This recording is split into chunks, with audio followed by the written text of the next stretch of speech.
Bueno, hola, bienvenidos a este quinto espacio del curso de salvamento acuático.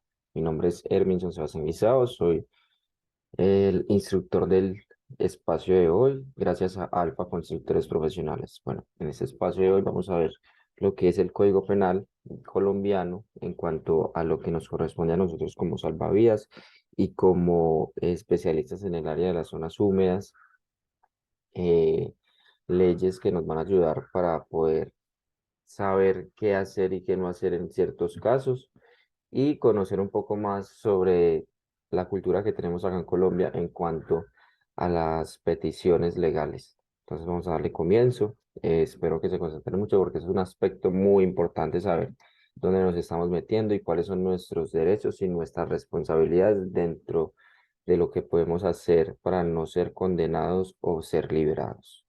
Entonces demos comienzo. Vamos a empezar con la obligación de actuar. Eso está en el decreto 126 del 2010 en el capítulo 5 artículo 131A. Como son decretos y como son algo de la constitución política de partes que son necesariamente obligatorias leer al pie de la letra, entonces voy a leer al pie de la letra como se lo estoy diciendo. Entonces comenzamos con este artículo que nos habla sobre la omisión en la atención inicial de urgencias. El que teniendo capacidad institucional y administrativa para prestar el servicio de atención inicial de urgencias y sin justa causa se niegue la atención inicial de urgencias a otra persona que se encuentre en grave peligro incurrirá en pena de prisión de 36 y 72 meses.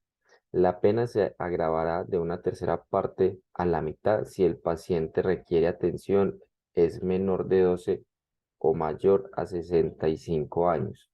Si como consecuencia la negativa a prestar la atención de urgencias deviene de muerte del paciente, la pena será de prisión de 70 a 120 meses, siempre que la conducta no constituya delito sancionado con pena mayor. ¿Qué significa esto? En el lugar donde nosotros estamos haciendo nuestros deberes, en las piscinas, también es un lugar que es de salud. O sea, nosotros como entes de salud, o sea, al convertirnos en salvavidas, nos volvemos unos entes de salud o los primeros respondientes en ese espacio, en esa área delimitada. Entonces, lo que sucede allí nos corresponde a nosotros actuar, saber qué hacer, saber cómo hacerlo.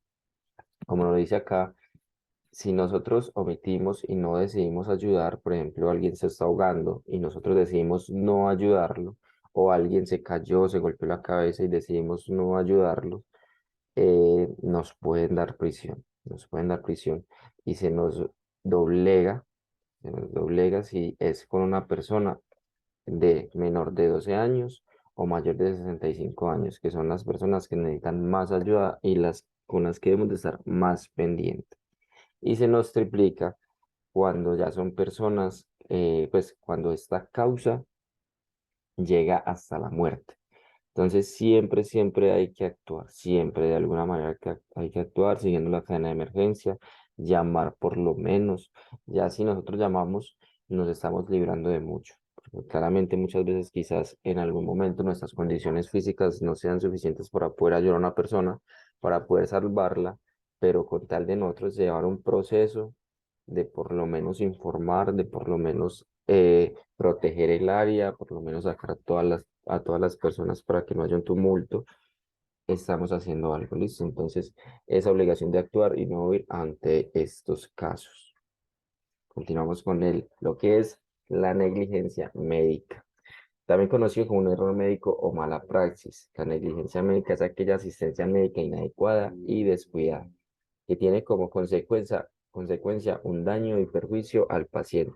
Esa conducta descuidada conlleva al incumplimiento de sus deberes y obligaciones, y este incumplimiento debe estar ligado con el daño. El Código Civil manifiesta en su artículo 1902 que el que por acción u omisión causa daño a otro, interviniendo culpa o negligencia, está obligado a reparar el daño causado. Entonces aquí vamos como a lo mismo, nosotros somos salvavidas. Si nosotros hacemos un daño a esta persona porque no hicimos un buen proceso, digamos, por ejemplo, lo que les estaba explicando de una persona que se tiró un clavo a la piscina y se luxó, se fracturó o le pasó algo en el cuello, a esa persona no la podemos sacar. Por ejemplo, esa persona está respirando, eh, está activa, pero está desmayada y tiene un problema en el cuello, nos tenemos que meter, hacer el procedimiento y quedarnos en la piscina sujetados de la persona, porque si la sacamos la podemos matar y esto conlleva a que hicimos algo no bueno y le hicimos un daño a esta persona. También, digamos que la persona le dio un paro cardíaco y nosotros la estamos interviniendo y dentro de nuestra intervención está mal hecho, no estamos haciendo bien lo que es el RCP, tenemos ciertas dificultades con las posiciones que tenemos. Entonces eso también es un daño que nosotros como salvavidas le estamos haciendo a la persona. Tenemos que ser muy claros en cuanto a esto porque la negligencia médica, nosotros en ese aspecto podemos ser los causantes de una muerte. Ojalá nunca pase, pero siempre estamos causando algo. Hay que estar muy pendientes de las situaciones, de cómo está pasando, qué está pasando dentro de nuestras piscinas para poder saber qué hacer, porque si muchas veces entramos a ayudar a una persona y no sabemos qué hacer, no tenemos conciencia de hacerlo, nos podemos aporrear dentro del Código Nacional. Te vamos a poner mucha atención a este video.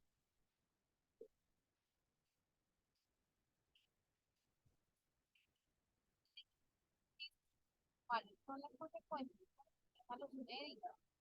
¿Quién responde y dónde se interpone una demanda a un hospital público? ¿Dónde a una entidad privada? ¿Cuánto? Nosotros seríamos una entidad privada.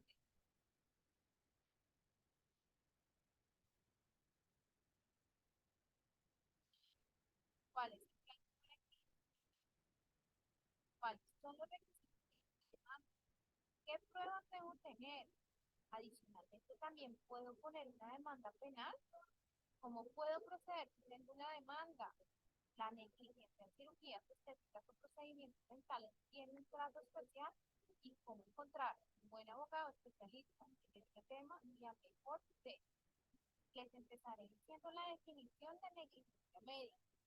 Es aquella acción de un profesional de la salud por un procedimiento mal llevado a cabo o por omisión de las prácticas médicas generalmente aceptadas que causa un daño físico, psicológico e inclusive un daño irreversible como la muerte de un paciente. Entonces acá nos dicen algo muy importante, que puede ser un daño físico, psicológico o que el paciente llegue hasta la muerte. Tener mucho cuidado con eso, porque no solo que le hagamos un daño a la persona físico, sino también psicológico, que la persona no sepamos ya el procedimiento y la persona está viendo todo lo que está pasando, digamos que se está ahogando y nosotros nos demoramos demasiado en llegar donde esa persona, eso también puede ser un daño psicológico para tenerlo en cuenta.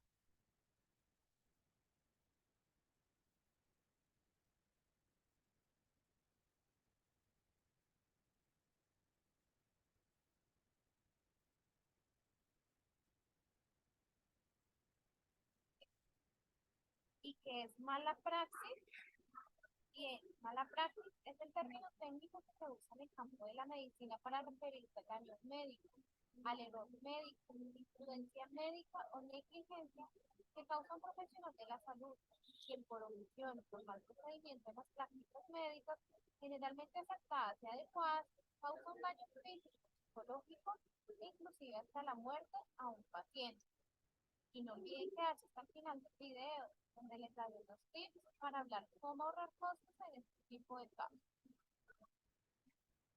Ahora les mostraré qué casos o tipo de negligencia médica existen en el momento en Colombia.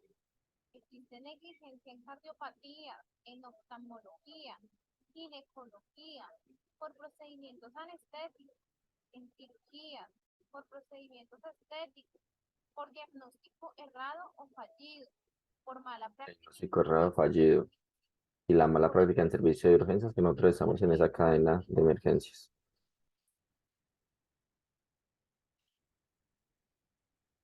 Ahora veremos cuáles son las consecuencias o sanciones de la negligencia médica para médicos y entidades de salud.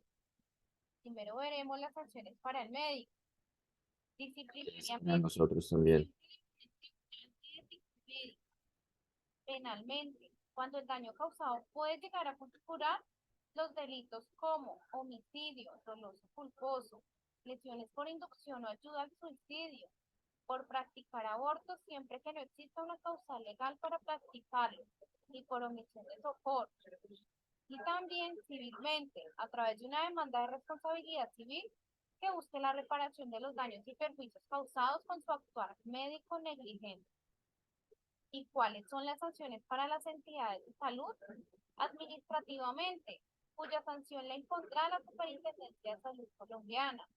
Civilmente, a través de una demanda de responsabilidad civil que busca el pago por los daños y perjuicios ocasionados con el actuar de los médicos y la debida falta de vigilancia e inspección de los servicios prestados. ¿Y quién responde y dónde se interpone una demanda a un hospital público por negligencia médica? Cuando ha ocurrido por la prestación de servicios médicos donde se ve involucrado un hospital público, deberá responder el hospital o los hospitales donde ha ocurrido la falla y la demanda se interpondrá ante la jurisdicción de lo contencioso administrativo del departamento donde haya ocurrido la falla en el servicio. ¿Y qué pasa cuando la entidad es privada? La demanda por negligencia médica ocurrida en una entidad de salud privada debe ser demandada ante la jurisdicción civil del departamento donde hayan ocurrido los hechos. Y si tienes dudas sobre este tema o quieres que hablemos de algún tema en específico, por favor, déjanos un comentario. ¿Cuánto es la indemnización en casos de muerte por negligencia médica?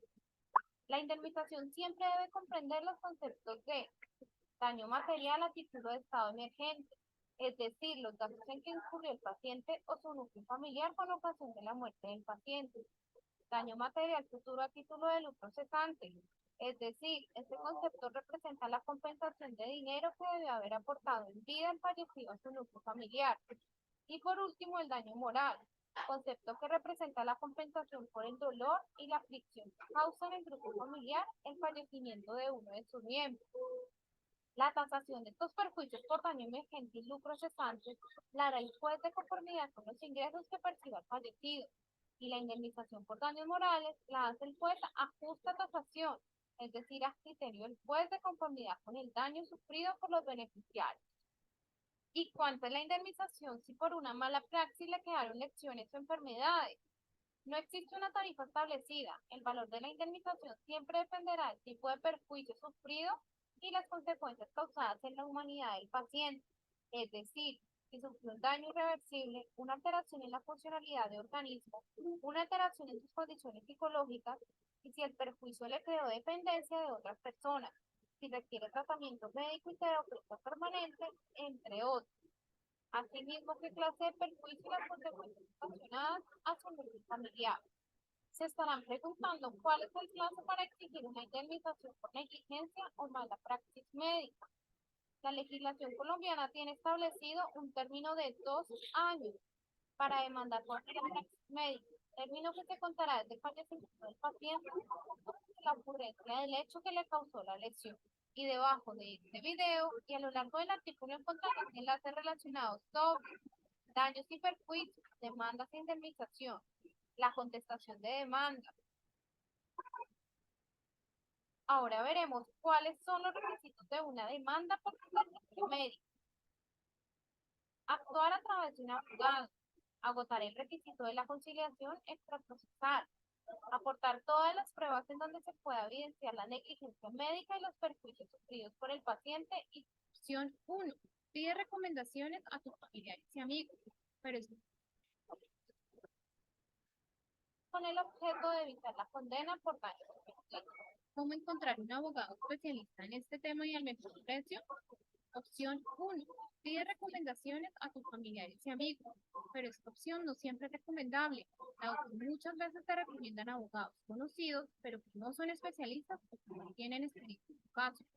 Para mostrarte el problema que hay con esta opción, te hago la siguiente analogía. Bueno, aquí tenemos lo que nos muestra como negligencia en el caso, listo. Entonces vamos a seguir para tener más claridad.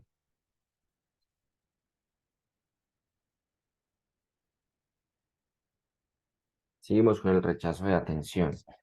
Nosotros sí podemos rechazar una emergencia. Solo si el ayudarse pone en riesgo mi propia vida. No importa si está calificado para la atención. Si no siente la capacidad de inferir, no hacerlo.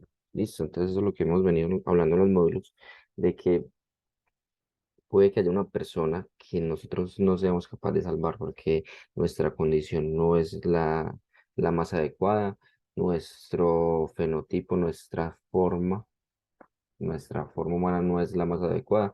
Entonces, hay alguien que es supremamente grande, fuerte y nos puede hacer daño si nos tiramos por él. No es necesario hacerlo, si bien no estamos en la capacidad de impedir, o sea, no somos capaces de entrar por él, de sacarlo con facilidad y se nos va a dificultar mucho y estamos poniendo en riesgo nuestra vida. Entonces, debemos de hacer otro plan. No es que nos vamos a quedar en ese, tenemos que hacer otro plan. ¿Listo? Entonces continuamos. Bueno, y esto nos lleva pues a la ley, que es la ley 1523 del 24 de abril del 2012, que es el principio de la autoconservación. Toda persona natural y jurídica, bien sea el derecho público o privado, tiene el deber de adoptar las medidas necesarias para una adecuada gestión del riesgo con su ámbito personal y funcional, con miras a salvaguardarse, que es condición necesaria para el ejercicio de la solidaridad. Entonces, ¿qué nos dice esta ley? Nos dice que debemos de ponernos primero para no ser nosotros mismos una víctima. Si nosotros no estamos en la condición de hacerlo, no hacerlo. Nos dice esta ley. Aquí tenemos a otra, que es el secreto profesional del artículo 74 de la Constitución Política. Toda persona, todas las personas tienen derecho a acceder a los documentos públicos, salvo los casos que establezca la ley. El decreto profesional es inviolable, o sea que nosotros como salvavidas debemos de guardar el secreto profesional dependiendo de las situaciones. Entonces vamos a ver cuáles serían estas situaciones que nos llevan a caso de tener que guardar secreto, de decir, bueno, no, yo no puedo decir esto que pasó, o yo tengo que decir esto que pasó, o tengo que mirar cómo pasó para poder decírselo a un profesional de la salud. ¿Listo? Y eso siempre lo vamos a ver Hola, cuando me alguien llamo nos... Soy profesora de tu curso. En este vídeo vamos a ver qué es el secreto profesional. Realmente sabes lo que es un secreto. ¿Cómo lo definirías? Pues un secreto es una información que llega a ti y que no debe ser revelada. No puedes comunicar, ni por escrito ni de forma verbal. Si estamos hablando del ámbito profesional, nos referimos al secreto profesional. Por ejemplo, un abogado recibe en el desempeño de sus funciones información de un cliente. Bueno, pues por su situación, por su profesión, no puede revelar ese secreto por su cliente y por sus familiares. Pero, ¿qué ocurre en el ámbito sanitario? Bueno, en el ámbito sanitario vamos a tener el secreto profesional sanitario. En este vídeo estamos hablando de este último, del secreto profesional sanitario, pero ya que es nuestro ámbito de actuación, lo hemos omitido, por supuesto. Es muy importante que sepas qué es. Cuando tú estás trabajando, tus pacientes, sus familiares te van a contar cosas respecto a su salud, su situación personal y profesional. Todo eso va a quedar reflejado en su historia clínica. Va a ser información que tú vas a tener y con la que vas a poder trabajar como referencia. Bueno, pues esa información es un secreto profesional sanitario que no puede ser revelado. Pero habrá X circunstancias por las cuales no se va a guardar, por las cuales vas a poder revelar esa información. Pues, ¿sabes cuándo no se guarda el secreto profesional sanitario? Bien, pues cuando estamos hablando de un delito cometido por tu paciente, puedes revelar la información que te ha proporcionado. Previo consentimiento. Si el paciente te dice que sí, que puedes hacer pública esa información, puedes revelarlo. Por ejemplo, estás haciendo una cura de una úlcera que tiene el paciente y deseas escribir un artículo. Podrías hacer fotografías de la úlcera y poner la información que te revela el paciente y de la cual te da el consentimiento para revelar esa información. Si con revelar este secreto profesional vamos a procurar bien a un tercero, a una tercera persona, y no vamos a provocar ningún perjuicio a nuestro paciente, podemos revelar esa información por el bien común. Imagina que llega a ti un paciente, un grupo de ellos, que te explica que ha contraído una infección información desconocida. Pues, por el bien del resto de pacientes del hospital, se va a revelar que ese paciente, por ejemplo, está contagiado, si es una cosa muy grave. Por el bien de los demás, de la población, se hace público la información. Si hablamos de daño al enfermo, a veces al enfermo le vamos a tener que decir qué es lo que le ocurre, aunque no quiera, ¿vale? No vamos a guardar el secreto profesional en esa circunstancia porque le podría causar daño. Entonces, en esa circunstancia también nos vamos a saltar el secreto profesional para librarse de una acusación. Si un paciente, para librarse de una acusación en un juicio, tiene que aducir que tiene una enfermedad, el médico, el auxiliar, el enfermero pueden revelar ese secreto profesional. Por ejemplo, para la declaración obligatoria de enfermedades. Ya habrás leído, habrás estudiado en el temario que hay enfermedades que tenemos que declarar de forma obligatoria cuando nos aparecen en la consulta, cuando las visitamos o las reconocemos. Siguiente, para testificar en un juicio. Si tú como profesional tienes que testificar en un juicio y tienes que hacer referencia a información confidencial del paciente, ese secreto profesional sanitario se puede vulnerar. Y en último lugar, por casos de mala praxis. Si un profesional sanitario hace algo de forma incorrecta, de forma indebida, se va a poder revelar el secreto profesional, se va a poder revelar lo que le ocurría a ese paciente para poder investigar el caso. Como ves, son muchísimos datos. Mi recomendación es que tomes nota de todos ellos ahora cuando acabe el vídeo y que lo vuelvas a ver las veces que sea necesario. Si te queda cualquier duda al respecto de lo que acabamos de ver, puedes ponerte en contacto con nosotros. Bueno, ahí quedamos pues como claro lo que es el secreto profesional. Continuamos con posición de garante y omisión. Hay que poner mucho cuidado con este, que este sí es demasiado importante. Todos son muy importantes, pero este nos lo explican súper bien y a detalle lo que es esta posición. Vamos a poner mucha atención sobre...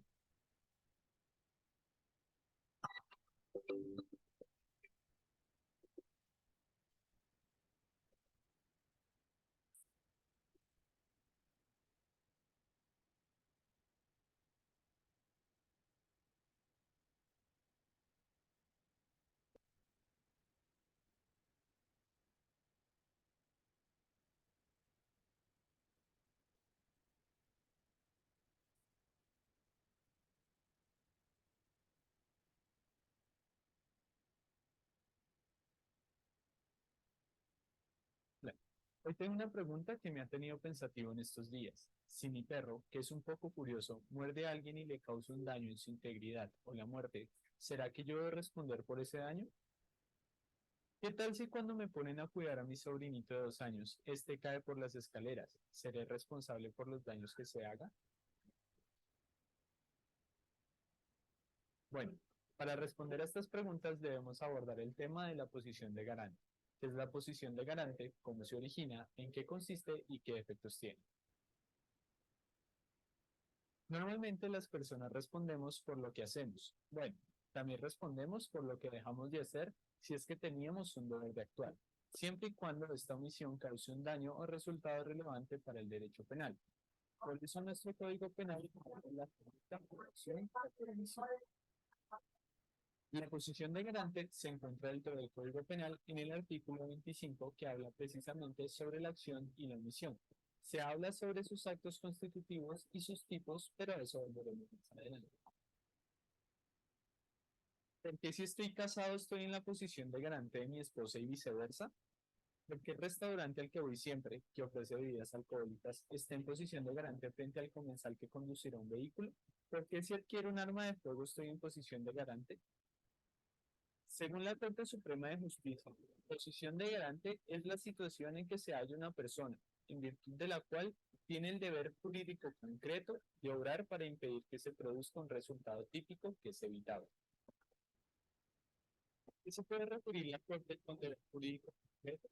Esto es el alcance de la posición de garante, es decir, el garante tiene el deber jurídico hasta donde le sea posible cumplirlo. Por eso, la persona que se encuentra en estado de embriaguez y que sale de un restaurante a manejar su vehículo, luego de la insistencia de los empleados del lugar para que no lo haga, sale de los límites del deber jurídico que tenía el restaurante en este caso concreto.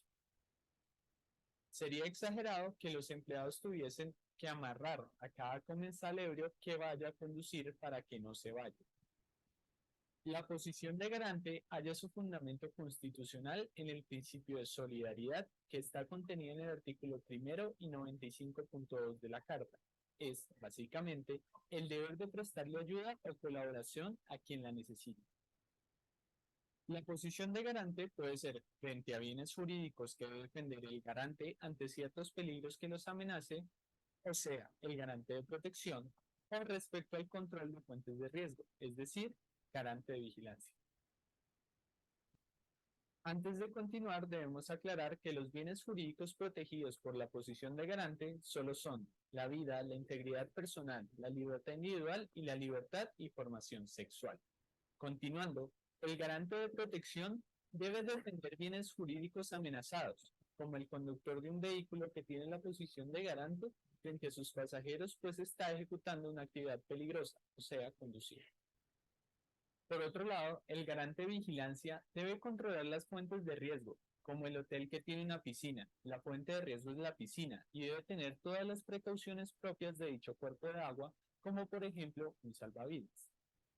Según el artículo 25 del Código Penal, los 4 actos constitutivos de la posición de garante son: el primero, cuando se asuma voluntariamente la protección real de una persona o de fuente de riesgo, como la niñera que toma la posición de garante del menor dejado a su cuidado o quien debe cuidar un perro de una raza catalogada como peligrosa.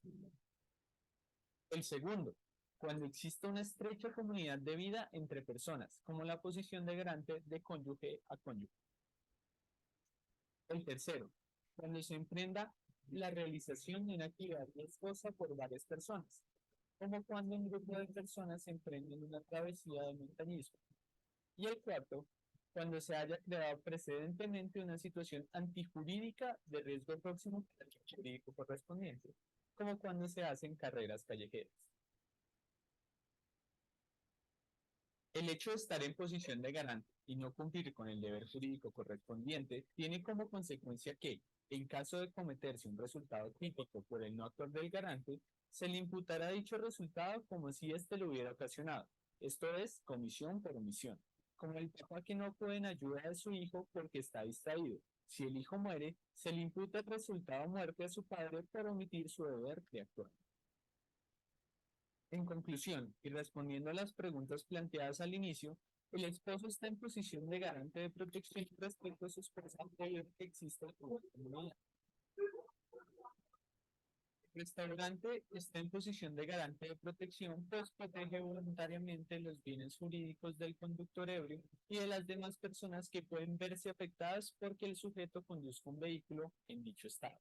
El dueño de un animal o arma de fuego está en posición de garante de vigilancia, pues asumió voluntariamente la protección de una fuente de riesgo.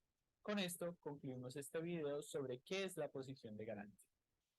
Para este video se utilizaron las sentencias del 27 de julio de 2006 y el 4 de febrero de 2009 de la Corte Suprema de Justicia, Sala Casación Penal, y las sentencias SU 1184 de 2001 y C 848 del 2014 de la Corte Constitucional.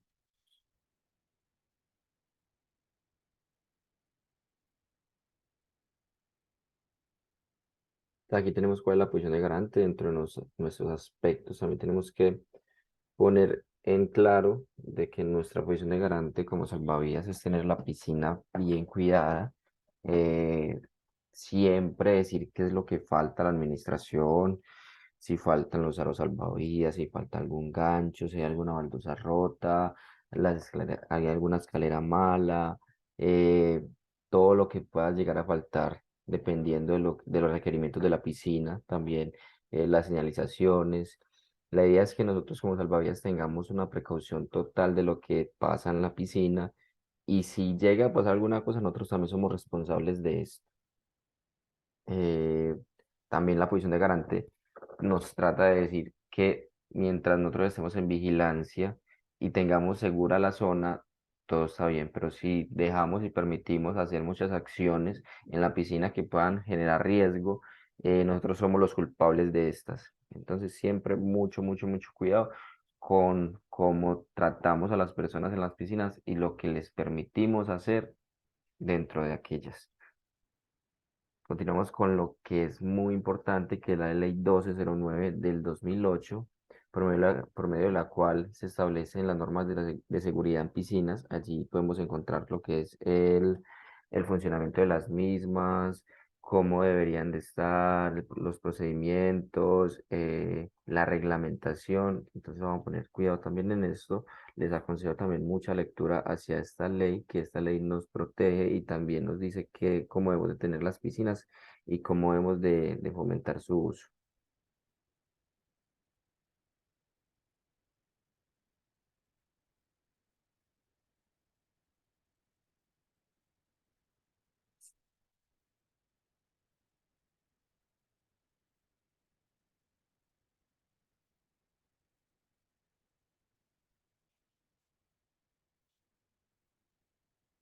Con el fin de evitar accidentes, problemas de salud y proteger la vida de los usuarios de las piscinas, fue aprobada por el Congreso la Ley 1209 de 2008, que establece las normas de seguridad de piscinas. Dicha ley estipula que las piscinas son estructuras artificiales destinadas a almacenar agua con fines recreativos, deportivos, terapéuticos o simple baño. Las piscinas se distinguen dependiendo del número de posibles usuarios, en particulares y públicas de la siguiente manera. Piscinas particulares. Son exclusivamente las unifamiliares. Piscina de uso colectivo. Son las destinadas para el uso del público en general sin ninguna restricción. Piscinas de uso restringido. Destinadas para el uso de un grupo determinado de personas, quienes para su ingreso requieren cumplir con ciertas condiciones.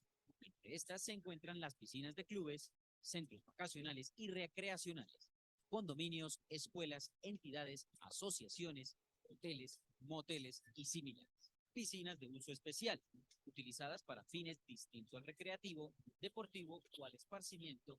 Sus aguas presentan características físico-químicas especiales. De estas se incluyen las terapéuticas y las termales. El Gobierno Nacional, a través del Ministerio de la Protección Social, debe apoyar y supervisar el cumplimiento de la ley. Las autoridades deben exigir que los planos para la construcción de piscinas sean presentadas por un ingeniero o arquitecto con tarjeta profesional. De igual forma, deben contener detalles de instalación, servicios e información del sistema de circulación como bombas, filtros, sistemas de dosificación de químicos e inspeccionar la instalación final de la piscina y el plan de seguridad. De igual forma, está prohibido que las piscinas sean diseñadas con túneles o conductos que comuniquen una piscina con otra. Toda persona natural o jurídica, pública o privada, que preste el servicio de piscina o sea dueño, será responsable del cumplimiento de la ley y debe acatar obligatoriamente las siguientes normas de seguridad. No se debe permitir el acceso a menores de 12 años sin la compañía de un adulto.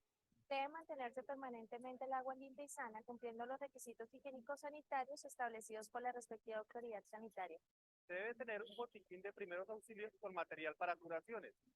Por lo menos debemos tener 2 aros de salvamento y una vara de extinción por seguridad para los usuarios. Se debe escribir en colores vistosos y en letra grande, visible con claridad para cualquier persona, la profundidad máxima de la piscina. Debe haber en servicio un citófono o teléfono las 24 horas del día.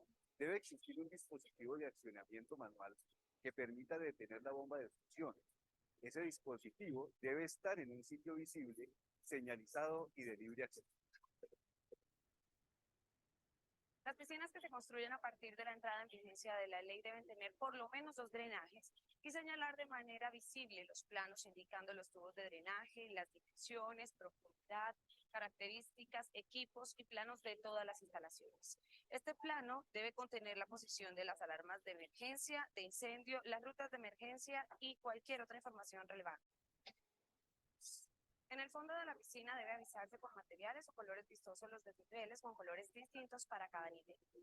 El personal de rescate no puede ser inferior a una persona por piscina y deberá tener conocimiento de la resucitación cardiovascular que está certificado como salvavidas por una entidad reconocida. Será obligatorio para todas las piscinas residenciales y de uso público instalar encerramientos según las especificaciones antes mencionadas. Además, alarmas de agua con sensor de inmersión para vigilancia en horarios en que no se encuentren en servicio. Los niños menores de 12 años inscritos a programas, escuelas de enseñanza y práctica de natación podrán ingresar a las piscinas cuando la vigilancia de un profesor o de un instructor. El no acatamiento de las presentes normas conllevará a ser sancionado de la siguiente forma. multa entre 50 y 1.000 salarios mínimos legales vigentes y cierre temporal de la piscina o el sistema de piscinas hasta por 5 días por la primera falta. Si se sucediera una segunda violación a lo ordenado en esta ley en un tiempo no superior a 6 meses desde ocurrida la primera falta, se multará al establecimiento entre 100 y 1.500 salarios mínimos legales vigentes y cierre temporal del establecimiento entre 5 y 15 días.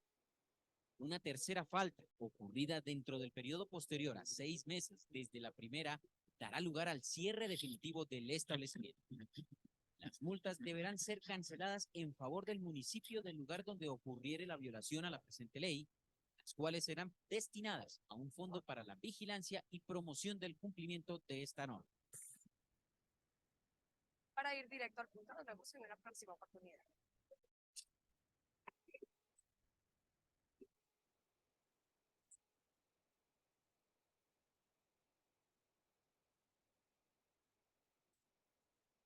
Pues aquí tenemos un poco de lo que es esta ley, de lo que nos dice y lo que podemos hacer. Ahora vamos a ver un poco más sobre esta ley que también debemos hablar de su funcionamiento, de las reglas que hay, muchas cositas que faltan para poder congeniar.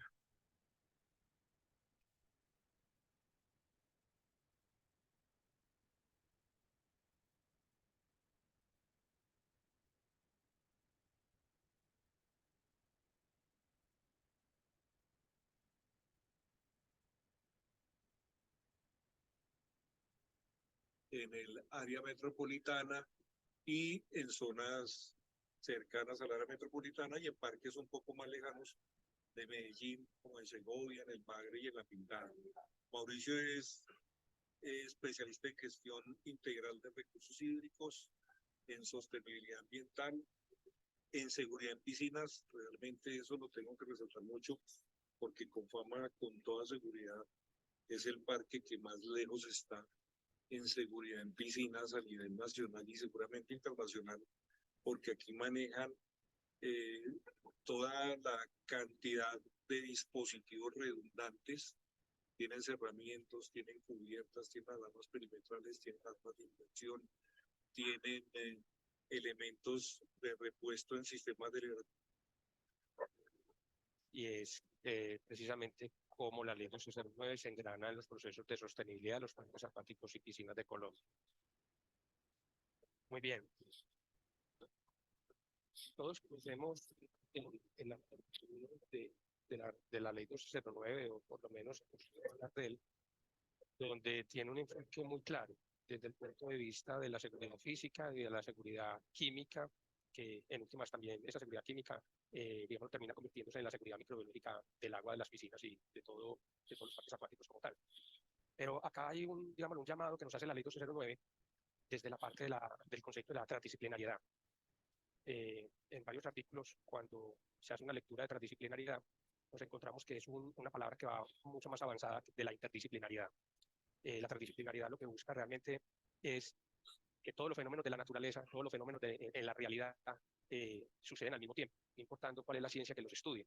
Entonces ahí el primer llamado que nos hace la ley 209 es que la implementación de todo lo que nos pide la ley en un parque acuático, en una piscina, no es una función exclusiva de un ingeniero sanitario, de un técnico, de un tecnólogo, no es una función, digamos, que sea de una sola persona, sino que en realidad acá es donde las diferentes ciencias deben unirse a trabajar de una manera transdisciplinaria.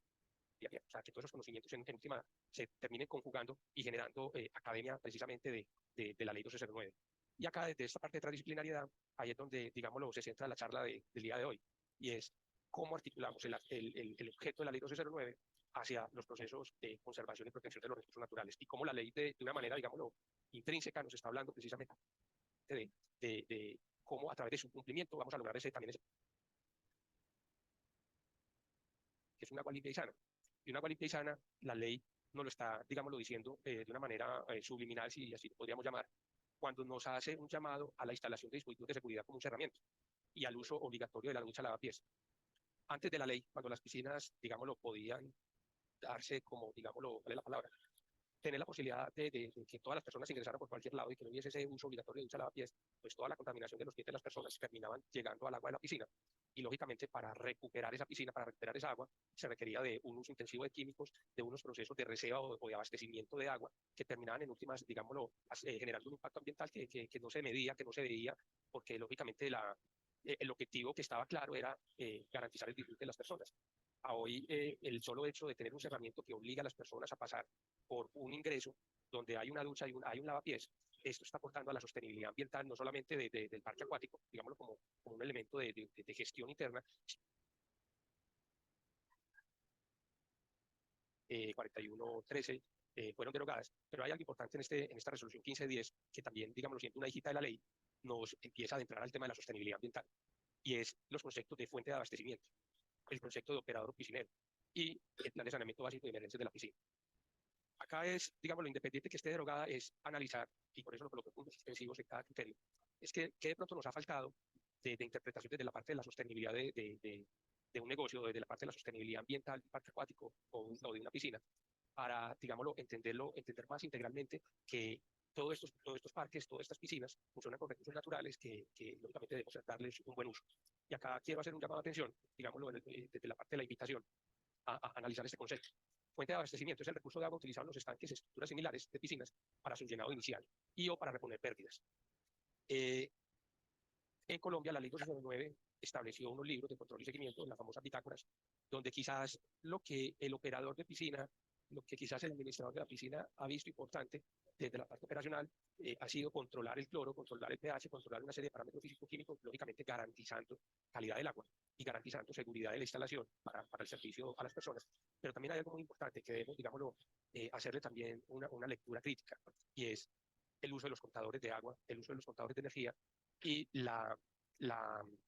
digámoslo así, no olviden el medio ambiente, no olviden esos recursos naturales que la sociedad necesita y que están siendo parte de un servicio que usted está ofreciendo. Frente a esa parte, quiero hacer como, digámoslo, un ejercicio. El primer ejercicio que quiero proponerles es analizar estos 6 aspectos, que va desde, perdón, de la Ley de Seguridad de Piscinas me apuntan a los objetivos de sostenibilidad ambiental. También entender cómo la implementación de la Ley de Seguridad de Piscinas me apuntan a la sostenibilidad en mi parque acuático. Hoy en día, frente a lo que estamos viviendo en pandemia, y que hay una frase que se está, digámoslo, manejando mucho de reinventarnos, ese reinventarnos también apunta hacia la sostenibilidad de los parques acuáticos y de las piscinas. Reinventarnos también hace parte de piscina para estar limpia y sana. ¿Qué necesita una piscina para tener, digámoslo, la visión que en este momento está teniendo el bañista, que permite ver hasta el otro lado de la piscina? ¿Qué se necesita realmente? La labor desde el punto de vista sanitario, sino que también sea consciente de la responsabilidad ambiental que tiene él, que tiene el administrador de la piscina y que tienen en sí todos los usuarios. Va a permitir que realmente el cumplimiento de la ley 1209 también, quizás el día de mañana, estemos en otra charla hablando de indicadores de gestión ambiental frente a la operación de piscinas y parques. Claro, no, ahí importante mirar precisamente, y hablaba lo de la planta de tratamiento, es que normalmente cuando las aguas son de pozos y bien duras, normalmente una planta de tratamiento convencional, digamos, le queda de viento, digamos, en el sentido de la palabra al agua. Y esos tratamientos que son de altura normalmente terminan con unas resinas de intercambio iónico, donde se le quita la dureza al agua y así permita que el agua que ya llegue a la piscina, pues lógicamente llegue con niveles de dureza menores. Lo otro, desde el punto de vista, es mirar cuando establecer la línea base, es muy importante. Es decir, hagan ese ejercicio de cuando la dureza esté nivelada, digámoslo, cumpliendo con los parámetros que pide la ley 1209, mirar cuál es el valor de dureza inicial y hacer un seguimiento semanal. De hecho, el índice de Langelier pide que se calcule precisamente semanal para mirar cuál es el comportamiento de la dureza, porque también hay que entrar a evaluar es el químico o los químicos que se le está agregando, también qué dureza le estén aportando al agua, independiente de la dureza con la que trae el agua de acueducto. Eso podríamos mirar a través de un balance de masas y se podría tener, digámoslo,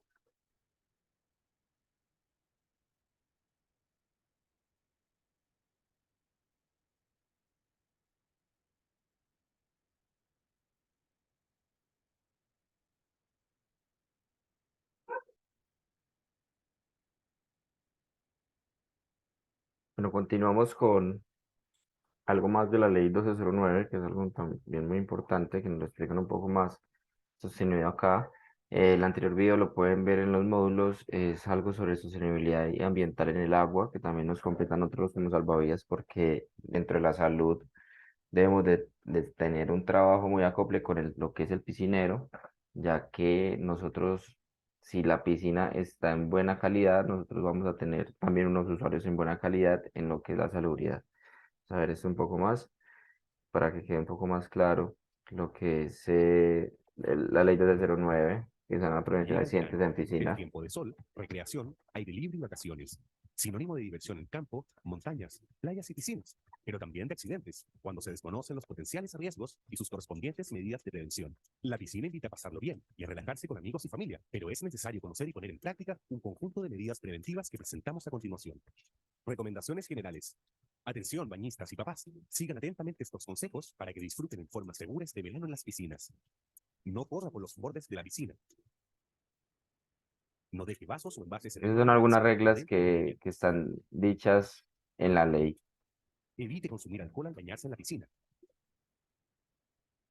Evite los fuegos bruscos, empujones en el agua o desde el borde de la piscina. Evite tirarse piqueros. Cuando se está en presencia de niños, es fundamental respetar siempre las siguientes reglas. 1. La primera regla de protección es la supervisión de los padres y o adultos responsables.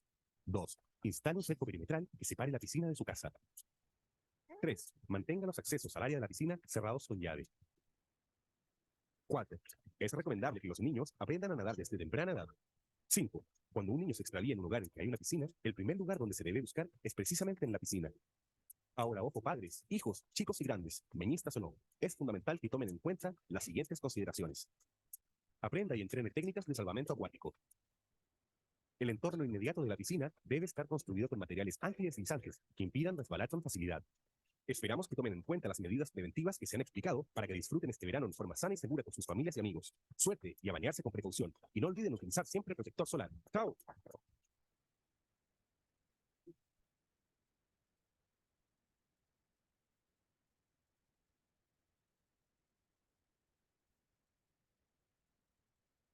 Ahora seguimos con el decreto 554 del 2015, que se los dejamos acá como lectura. Sería como tareita para la próxima, en donde el link está abierto para llevarnos a que nos digan sobre el decreto 554 del 2015.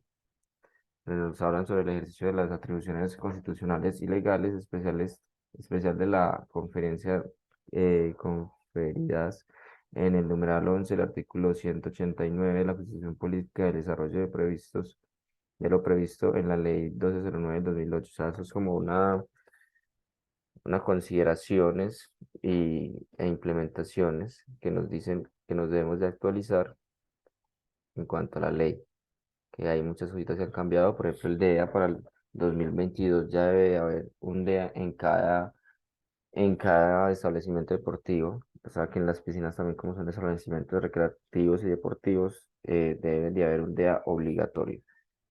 Entonces, acá tenemos varias complicaciones y obligaciones que debemos de tener para poder hacernos responsables de estar dentro de la piscina. Vamos como lectura y vamos a darle fin a este espacio. Recuerden que la ley es demasiado importante. Aprovechen bastante la lectura para que sepan qué hacer y qué no hacer y que tengan muy claro todo. Entonces vamos a hacer un pequeño repaso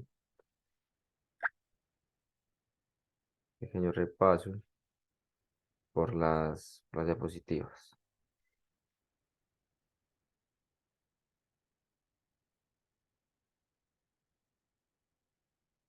Tenemos la ley de la obligación de actuar. Recuerden, siempre debemos de actuar, siempre debemos de estar pendientes a lo que esté pasando, siempre debemos de hacer algo por lo menos, siempre debemos de hacer. En este momento estoy haciendo un resumen para que entiendan un poco más esto, que siempre tenemos que hacer algo, siempre debemos de hacer algo si estamos o no estamos en labor. No significa que porque no estemos en labor no debemos de hacer algo. Por ejemplo, nosotros estamos en una piscina en una finca y nos tomamos unos tragos, nos emborrachamos y alguien está en peligro. Nosotros no estamos en la condición para poder acceder, tampoco, también estamos en nuestro medio recreativo, pero sí debemos de hacer algo que sea dentro de la cadena de supervivencia, la cadena de emergencia, que es llamar o alertar a los demás. No simplemente, estoy borracho y simplemente no voy a hacer nada, no, hay que hacer, ¿cierto? Obligación de actuar siempre, siempre. La negligencia saber cómo actuar, tener muy claro las actuaciones, cómo decir, por ejemplo, una llamada, en RCP, dependiendo de lo que tenga la persona. Siempre, siempre tener muy claro esto, siempre estar actualizado, porque en dado caso no estemos actualizados y se nos olvide o hagamos las cosas sin una previa instrucción, posiblemente seamos causales de una muerte de alguien como máximo y como mínimo cárcel para nosotros. Pero también debemos de saber que tenemos el derecho de rechazar una atención en cuanto nuestra vida esté en peligro. No podemos poner nuestra vida en peligro. Primero yo, segundo yo, tercero yo, cuarto yo, quinto el resto. Si no se está seguro de hacer la acción, no hacerla. Es mejor prevenir que lamentar. Y esto nos lo dice la ley 1523 del 24 de abril del 2012. Hay que salvaguardarse, salvaguardarse, que nosotros somos muy importantes y es mejor que sea una persona en proceso de accidentabilidad, una persona víctima a dos, en el caso de las piscinas. Recuerden el secreto profesional, siempre estar pendientes de lo que se puede y no se puede decir, de lo que hay que guardar y no guardar. Y si hay algún caso de delito, siempre decirlo, o si no, nosotros nos volvemos unas personas cómplices de la acción. También podemos llevar cárcel. Recuerden la posición de garante u omisión, que no podemos hacer caso omiso a lo que está pasando, hay que actuar. Listo, hay que actuar y hacer un buen procedimiento. Recuerden la ley 1209 del 2008, por la cual se rigen todas las piscinas en la actualidad, con ciertas acoplaciones con otras leyes, pero esta es la ley principal en la cual nos dice que de estar con buena salubridad el agua, debe haber un piscinero, debe estar demarcadas las líneas de la piscina, deben de haber muchas situaciones, muchas cosas en la piscina para la protección de los usuarios y la protección del medio ambiente. Ley 1209 del 2008 y el decreto 554, que es una acoplación de la ley, que es para poder fomentar muchas cositas que hay en ella y poder darle validez. Entonces, con esto terminamos. Espero que hayan aprendido un poco. Recuerden que dentro de la ley hay demasiadas cosas que nos pueden perjudicar y también nos pueden salvar, que serían bueno que las estudiaran. Recuerden que estuvieron con Herminson Guisao, con Sebastián Guisao, eh, y vamos a dejar de compartir. Entonces esto, y estuvimos aquí gracias a Alfa Consultores. Espero que la hayan pasado muy bien. Nos vemos pronto.